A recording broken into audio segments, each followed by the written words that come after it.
Good morning, everyone. And thank you for being here.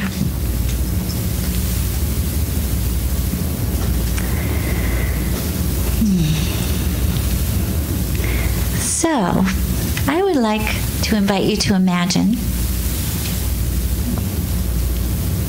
I would like to invite you to imagine that you're an actor and you just get a call from your agent, and the call says that there's a movie being made and they actually want you to audition for the lead. And when you get the script and you read the rough draft of the plot and the little brief character description, you start to get excited. You start to get excited because you begin to feel like, oh my goodness, this role is such a match for all of my skills, my strengths, my abilities. And yeah, there's some scenes in this movie that they're going to really stretch me. They seem a little scary. They're going to really challenge me. But you're okay with that because, you know, if you're not challenged, it's going to be a really boring movie. So you say yes. You say yes. So maybe that's what it's like. Maybe we're all just hanging out in that big actor studio up in the sky before we're born, waiting for that call. Waiting for that call. And as we're hanging out there waiting for that call, maybe there are also a lot of people down here on earth who are putting out their prayers and their intentions, their desires for just what you have to offer. Maybe there are a lot of people, friends that you're here to meet, a community that you'll be a part of, people whose lives you will touch when you get here, unimaginably. Maybe there's a whole world waiting and asking for just what you have to offer. And so maybe when that dream that you're dreaming up there in the actor's studio, the unemployed actor's studio in the sky, maybe when that dream matches the need for you here, that's when your soul says yes, and it rushes forth, and there you go. Well, this is a myth, of course. And we know that myths don't tell us about actual factual events, but they do speak to us about spiritual truths, those truths that we know when we hear them. We know them when we hear them. And in fact, one of the earliest versions of this myth goes back to the 4th century BC. Plato wrote the myth of And what he said was, don't believe this myth as if it were truth with a capital T, but if you live your life as if it were true, if you could live your life as if there was a soul-guided, soul-chosen destiny for you here, now, then your life would be so much more fulfilling, more prosperous, and a lot happier. So, what is this thing called soul? It's also been called our inner being, our deeper self, the voice of God within us. It is a consciousness that mediates between spirit and this world. The soul has 3 powers: the power of life, the power of understanding, and the power of desiring. When the soul moves into the body, it brings that power of life. It brings the energy, the passion of life. And we know this because when we're living from our soul and through our soul, its purpose and alignment with that, that's when we feel the most alive, don't we? When the soul is present in our mind, it brings understanding. The soul is what makes our life meaningful through our understanding, through our reflection. And it deepens the events of our life so that it's not just an event that we're going through. This is what's on my calendar today, my schedule. I do this, and then I do this, and then I do this. But it deepens those events, and they become experiences. The experiences of our life that make it what it is. The ones that we remember. The ones that we share with each other.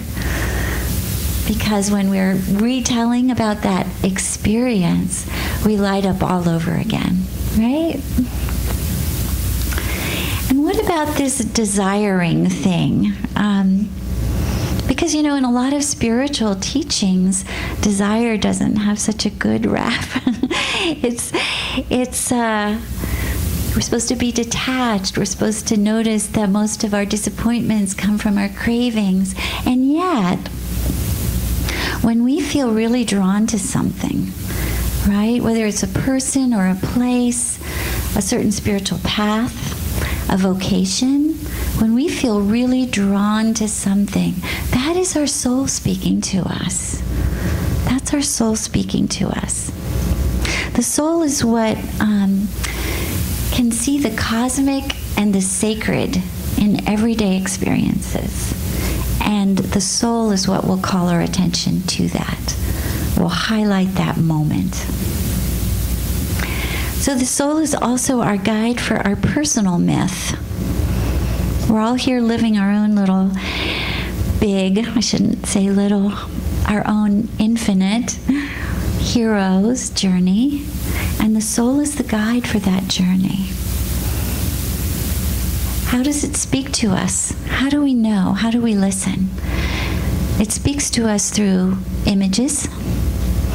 How many people write down your dreams? Notice and remember and write down your dreams. And the dream speaks to you through symbolic language.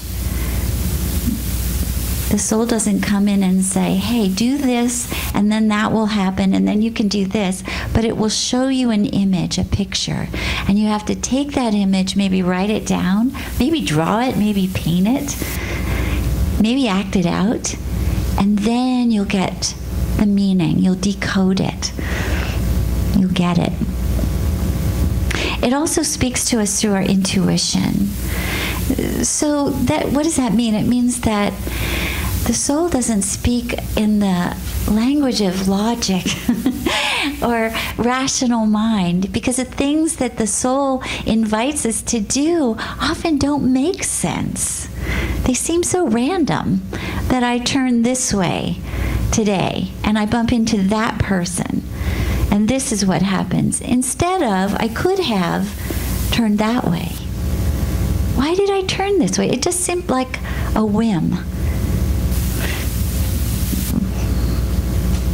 It also speaks to us in those synchronicities, those things that happen because we did turn that way and we did meet that person and we had that conversation that changed our life. And as we go back and we remark on those synchronicities, that's when we feel like something's going on here. Something beyond what I could have imagined or thought of or planned. Something deeper and something magical. I'd like to share about a very powerful sequence of events in my own life that I feel definitely were soul destined or divined. About over 20 years ago, I was attending a workshop, and the person who was leading the workshop led a guided meditation. And in this meditation, she did what a lot of meditators or facilitators do, is she takes you down into the subconscious mind, that same place where dreams arise, from where dreams arise. And so you go down the stairs, and you go through the gate, and you go deeper and deeper, and then all of a sudden you're in that realm. And so during that meditation, when I walked through that gate, I found myself in the woods. And it was beautiful woods, and there was a path, and I followed the path. It took me to a clearing. And in the clearing, I saw a group of women all sitting around, big circle. And I saw one woman sitting on kind of a large stone or boulder, and she was teaching. She was just speaking with the women. And when I looked more closely, I saw that she was me. She was my future self. So I came out of that meditation, and within a few years, I had put together my first women's retreat that went on after that for 17 years. Every fall, a group of women would gather in the mountains, the Appalachian Mountains, and we would do all those things that my soul felt it was nurtured by. So we would meditate, we do silent hikes through the woods, we do breath work and circles, talking stick circles, and lots of powerful, intimate conversations that would happen here and there, in the middle of the night, or in the kitchen, or out on the porch. So that first retreat, there were only 12 women. Some of the last retreats were 35 to 45 women. And the last retreat that I did a couple of years ago, I've since just taken a little sabbatical from that, but early on the first morning of the retreat, before any of the participants had come, I had walked out of the lodge and gone up into the woods. And a few years before, I discovered that there was a really beautiful clearing in those woods. And so I just went up there to meditate. And as I walked into the clearing, I went over to this large stone that we would use as an altar there. And I sat down on the stone and took some deep breaths, and I looked around, and all of a sudden, I realized that I had landed in that meditation, that visualization of so many years before, that I was actually living what my soul had shown me an image of a couple of decades before. And you know those moments when that happens? You just take a deep breath and wow. There's a sense of, well, we remember that there is that guidance. There is that possibility of slowing down, quieting down, going into those deep places inside of us and hearing that voice, receiving those images. And then when we receive something like that message, how do we follow it? Is it going to be easy? No, not always.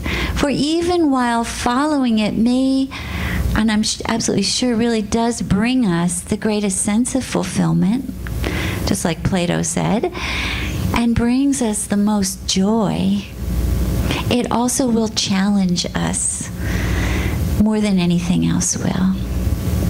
It will take us to all those places inside us, all those parts of us that when we want to say yes to that dream, yes to that vocation, yes to that calling, yes to that relationship, we want to say yes from some deep, crazy place inside us. We're also going to bump into those parts that say, oh no, don't go there, don't do that. You'll never make any money doing that. who do you know that lives in that state? You can't just pull up roots and go there. And yet when we do, when we work through whatever those fears are, whatever those voices are saying that are just trying to protect us, that's all they know, and we follow it, that's when the magic happens, right? It's really when the magic happens. So if you're wondering, how do I find some of those images? How do I hear that voice more clearly? And first of all, I have to say, our spiritual practice is that place where we will practice going deeper than just the chattering mind that's just going to tell you the events of the day.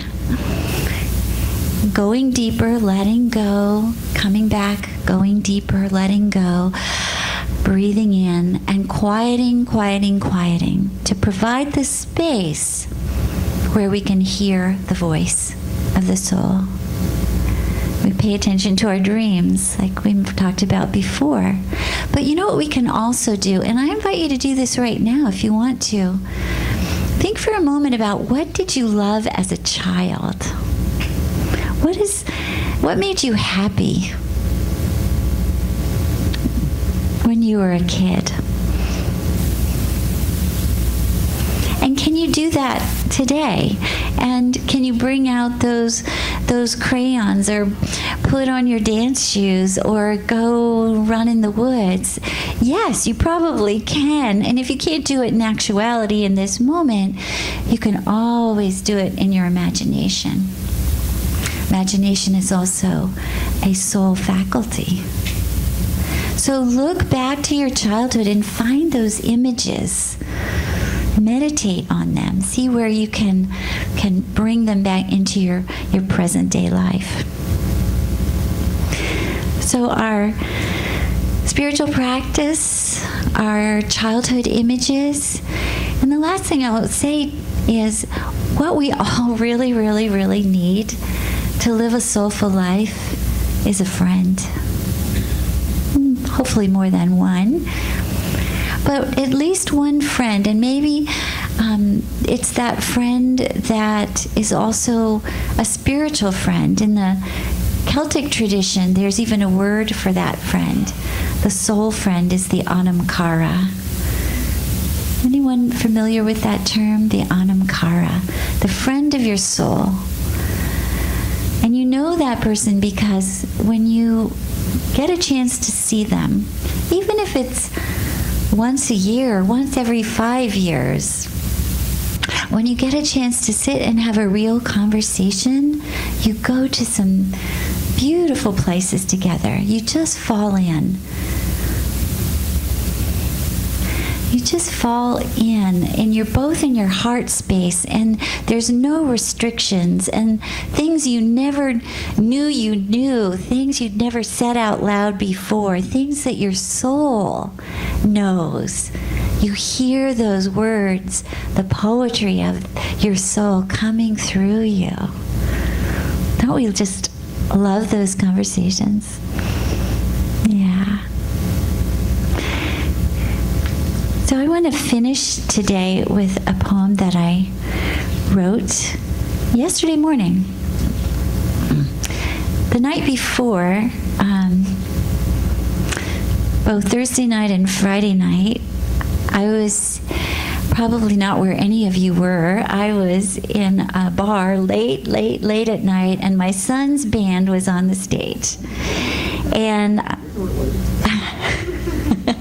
and I love my son's music, and I love the young people, and I know a lot of them now. And after this is based on a conversation that I had with a couple of the young people, and it's called How the Soul Feels. Oh, this world. Oh, this great, big, huge, enormous, unimaginable world. Sometimes feeling so very small within it feels overwhelming, but sometimes comforting. Tonight, a young musician tells me about his trip to Colorado, where he and his girlfriend will do many awesome things. But his eyes light up the most when he describes seeing 1,000,000 stars, 1,000,000 stars in a moonless night sky from a high mountain place. And you know, I'm there right with him in that moment, in that feeling. For a second, both comforted and overwhelmed. Kind of like maybe dying and being born. Or like dancing full out to music when the music is hurting your ears and yet tuning your heart. Or like being stretched to see yet again all those places where you still leave love.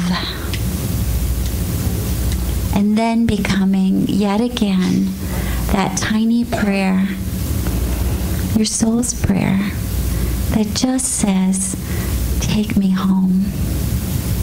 Take me home. Take me home to this world. This huge, enormous, amazing, incredible world. Take me home with you. So thank you all very much. God bless.